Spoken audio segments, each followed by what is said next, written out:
آپ وہاں پر جو ہے نا 7 چکر صحیح کے جس طرح عمرے میں کیے تھے اس طرح صحیح کیجیے۔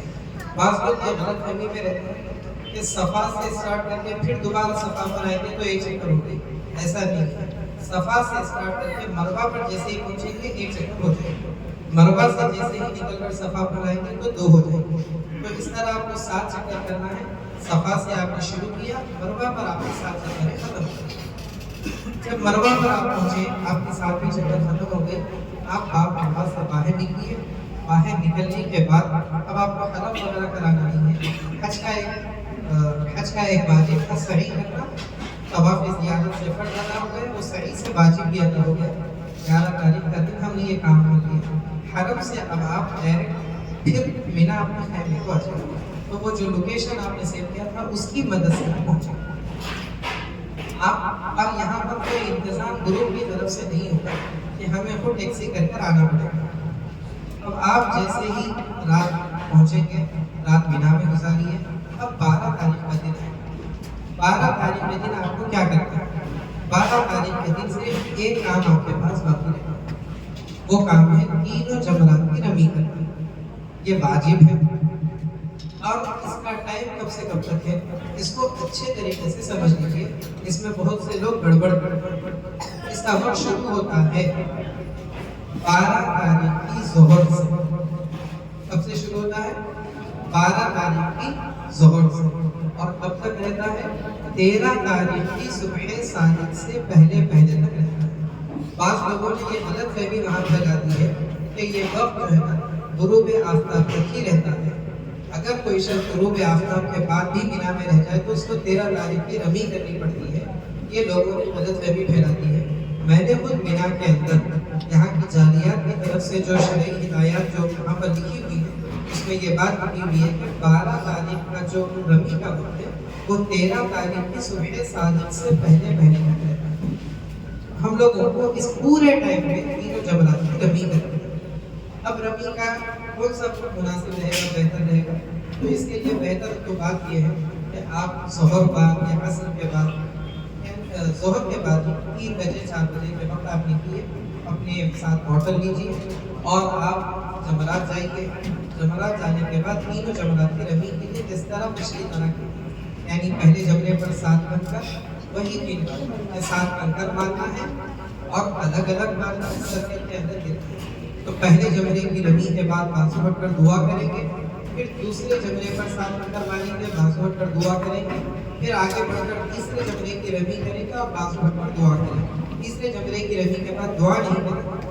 تیسرے جمرے کی رمی کرنے کے بعد آپ وہاں سے جوتے لے کر اپنے خیمے میں آ جائیں، اور اپنے خیمے میں آنے کے بعد اپنا سامان وغیرہ پیک کر کے اور معلم کی گاڑی اگر آ جائے تو اس میں بیٹھ کر آپ اپنے گھر آ جائیے، اپنے روم آ جائیے، آپ کا حج مکمل ہوا۔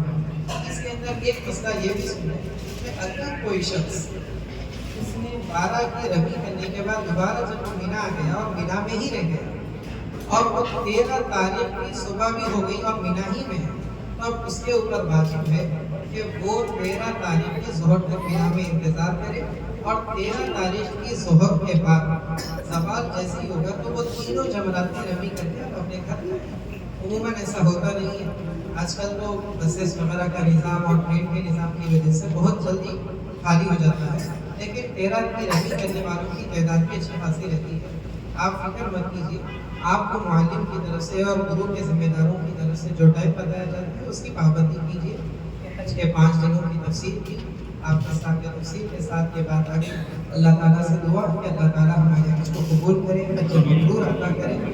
اس کے اندر 2-3 کچھ ضروری باتیں آپ کے سامنے رکھی ہیں، وہ یہ ہے کہ آپ جانتے ہیں آپ کے گھر میں، آپ کے روم میں آپ کو جو آرام ملتا ہے، بعض لوگوں کی تو حالت یہ ہوتی ہے کہ تکیہ بدلتے ہی نیند غائب ہو جاتی ہے، بستر بدلتے ہی نیند غائب ہو جاتی ہے، ان کو وہ آرام نہیں ملتا۔ آپ نے وہ آرام چھوڑ کر یہاں ہوٹل میں آ کر آرام کرنا، تو آپ کو کچھ کم راحت ملتا ہے۔ اس کے بعد یہاں سے جب آپ مینا جائیں گے تو مینا کے فائر پروف ٹینٹس ہوں گے، اے سی ہوگا، لیکن اس کے گدے وغیرہ آپ کو یہ ہوٹل کے آرام سے کچھ کم آرام وہاں ملے گا، اور چونکہ حکومت کی طرف سے کھانا آئے گا وہ کھانا آپ کو جو ہے کھانا ہی پڑے گا۔ یہاں پر لاکھ گروپ والے کوشش کر لیں، کچھ بھی کر لیں، یہاں کا جو نظام ہے کچھ ایسا ہے کہ پولیس والے اگر ایک مرتبہ اذان کرتے ہیں تو پھر اس کو کوئی ہاں نہیں، لہٰذا یہاں پر بہت سختی ہوتی ہے۔ تو آپ مینا جب پہنچے تو آپ کو ہوٹل کے آرام سے اور کم ہو گیا آپ کا، پھر جب آپ مینا سے عرفات جائیں گے تو وہاں کپڑوں کے ٹینٹ ہوں گے اور وہاں کے جو گدے ہوں گے وہ تھوڑے سے اور چھوٹے ہوں گے، تو وہاں پر آپ کو اور کم آرام ہوگا۔ جب آپ عرفات سے مزدلفہ پہنچیں گے تو آپ کو تو بالکل کھلے آسمان کے تلے لائے گئے ہیں، اب کوئی ٹینٹ نہیں ہے، کچھ نہیں ہے، کھلے میدان میں آپ آ گئے۔ تو اس میں دیکھیے اس بات کی طرف اشارہ ہے کہ آپ نے ہر قسم کی راحت جہاں جہاں کم ہوئی اس سب کو گزارا، اور آپ نے 10 تاریخ کے دن یہ اعلان کر دیا کہ مجھے میری راحت اور میری خواہش کے مطابق چلنے والی جو چیزیں شیطان جو اگر بھٹکاتا ہے، آپ نے کنکر مان کر یہ ثابت کر دیا کہ مجھے اللہ کی مرضی پر چلنا ہے، میری مرضی پر چلنا ہے۔ تو یہ حج کا سبب ہے کہ آدمی کو یہاں جفاکش بنایا جاتا ہے، محنتی بنایا جاتا ہے، اتنی دھوپ میں آپ آئے ہیں اور اتنی مشقتوں کو آپ نے پیسے خرچ کر کر کے یہاں پر آئے ہیں، اس کو خریدا ہے مشقتوں کو۔ اب یہ بات میں اس لیے پیش کر رہا ہوں کہ آدمی کو جب اس کی راحت میں کچھ کمی آ جاتی ہے یا اس کے مرضی کے خلاف کچھ کام ہو جاتا ہے تو اس کو چڑچڑا ہونا شروع ہوتا ہے، غصے میں آنا شروع ہوتا ہے۔ اب وہ غصے میں آ کر اپنی زبان سے جو بھی باتیں نکالتا ہے، جو غصے میں آ جاتا ہے، وہیں پر اس کا حج ختم ہے۔ رسول اکرم صلی اللہ علیہ وسلم نے صحابہ سے پوچھا منی مفلس، مفلس کون ہے؟ تو صحابہ نے عرض کیا اللہ و رسولہ اعلم، اللہ اور اس کے رسول بہتر جانتے ہیں۔ تو آپ صلی اللہ علیہ وسلم نے جواب میں فرمایا مفلس وہ ہے جو اپنے ساتھ نیکیوں کا ایک پہاڑ، ایک انبار لے کر آئے، لیکن ساتھ ہی ساتھ اس نے کسی کے پیسے ڈبائے، کسی کو ستایا، کسی کا حق جو ہے مارا، کسی کے حق کو دبایا۔ میدان محشر میں یہ سارے لوگ اس سے اپنا بدلہ لینے کے لیے ٹھہریں گے، وہاں تو وہ پیسے نہیں دے سکتے، وہاں اس کو یہ نیکیوں کے ساتھ معاملہ کرنا پڑے گا۔ تو اپنی جو پہاڑوں جیسی نیکیاں لے کر آیا تھا وہ دوسروں کو دینا شروع کرے گا، اور اللہ کہا ان اللہ سریع الحساب، اللہ تعالیٰ حساب برابر نہیں۔ اب جب اس کی نیکیاں ختم ہو گئی اور نئے لگی ہوئی قرض داروں کی، تو اب اس کے لیے ان لوگوں کے گناہ ان کے کھاتے میں ڈال دیے جائیں۔ تو اتنی ساری نیکیوں کے باوجود یہ شخص جو مفلس بن گئے، تو یہ اس بات کی دلیل ہے کہ نیکی کرنے کا مال نہیں، نیکیوں کو برقرار رکھنا، اس کی حفاظت کرنا بہت بڑی بات ہے۔ اور پھر ہم ہمارے سے اپنی ذات سے کسی کو کوئی تکلیف نہ پہنچے، ہم اس بات کا خیال کریں اور یہاں سے عہد کر کے جائیں کہ ہم شریعت کے اور سنت کے مطابق زندگی گزاریں گے، ہم دوسروں کو حق دیں گے، ہم اس زمین پہ اوپر آنے کے بعد یہاں سے پاک و صاف ہو کر جائیں۔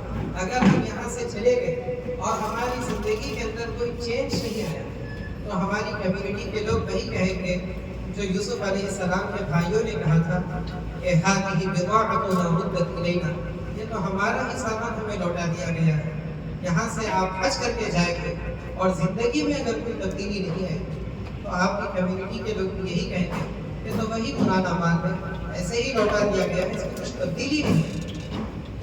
یہ بہت بڑا نقطہ فکریہ ہے، اپنی زندگی میں تبدیلی لائیے، اپنی زندگی میں سنتوں کو لائیے، پیارے آقا صلی اللہ علیہ وسلم کے طریقے کو لائیے۔ یہاں پر آئے، آپ نے طواف کی، آپ نے سعی کی، یہ طواف، یہ سعی، یہ بیت اللہ کی تعمیر، آپ کو اندازہ نہیں، آپ لوگوں نے پڑھا ہوگا کہ حضرت ابراہیم علیہ السلام کو اولاد جلدی نہیں ہوئی، بہت تاخیر سے ہوئی۔ جب اولاد ہوئی تو حضرت ہاجر اور حضرت اسماعیل کو لے کر علیہ السلام، ان کو لے کر آپ جب چلنے لگے اور مکے کی اس وادی میں جہاں کعبۃ اللہ ہے وہاں پہنچے تو اللہ کا حکم ہوا کہ ابراہیم تم اپنی بیوی اور بچے کو یہیں چھوڑ کر چلو۔ تو وہ اپنی بیوی بچوں کو وہاں چھوڑے اور وہ نکلنا شروع کیا۔ جب جا رہے تھے تو حضرت ہاجرہ نے سمجھا کہ شاید کچھ پانی یا کچھ کھانے کا سامان کرنے جاتے ہیں، لیکن دیکھا کہ سواری جاتی ہی جاتی، فوری دوڑتی ہوئی گئی اور رکے کو پکڑ کر پوچھا حضرت ابراہیم علیہ السلام سے کہاں جا رہے ہیں، ہمیں چھوڑ کر جا رہے ہیں؟ تو ابراہیم علیہ السلام کو اتنا غم تھا کہ وہ کچھ